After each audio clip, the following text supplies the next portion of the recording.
চলতি বছর হজযাত্রীদের Sylhet MAG Osmani medical college হাসপাতাল সহ সারা দেশে ৭৯টি কেন্দ্রে স্বাস্থ্য পরীক্ষা ও টিকা দেওয়া হবে। শনিবার ২৯ এপ্রিল স্বাস্থ্য পরীক্ষা ও মেনিনজাইটিস ও ইনফ্লুয়েঞ্জা টিকা গ্রহণের তালিকা প্রকাশ করেছে ধর্ম বিষয়ক মন্ত্রণালয়। এই কার্যক্রম সম্পন্ন করার পর হজযাত্রীদের স্বাস্থ্য সনদ নিজ নিজ সংগ্রহে রাখতে বলা হয়েছে। মূলত বিমানবন্দরে এই সনদ দেখাতে হবে। হজের নিবন্ধন ২৫ এপ্রিল শেষ হয়েছে। চাঁদ দেখা সাপেক্ষে চলতি বছরের ২৭ জুন ৯ জিলহজ পবিত্র হজ অনুষ্ঠিত হবে। সৌদি আরবের সঙ্গে হজ চুক্তি অনুযায়ী এবার বাংলাদেশ থেকে ১,২৭,১৯৮ জন হজ করতে পারবেন।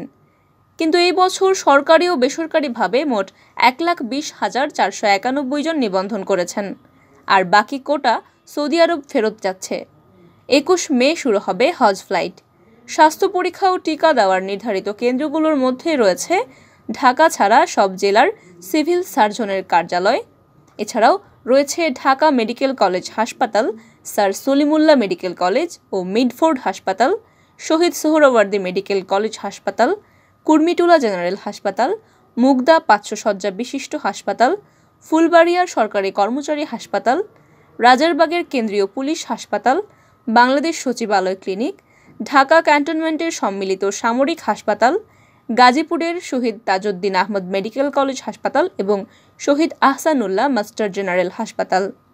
এছাড়াও চট্টগ্রামের মেডিকেল কলেজ হাসপাতাল, Sylhet MAG Osmani medical college হাসপাতাল, খুলনা মেডিকেল কলেজ হাসপাতাল, বগুড়ার ২৫০ শয্যা বিশিষ্ট মোহাম্মদ আলী হাসপাতাল এবং দিনাজপুরের ২৫০ শয্যা বিশিষ্ট সদর হাসপাতালে হজযাত্রীরা স্বাস্থ্য পরীক্ষা ও টিকা নিতে পারবেন।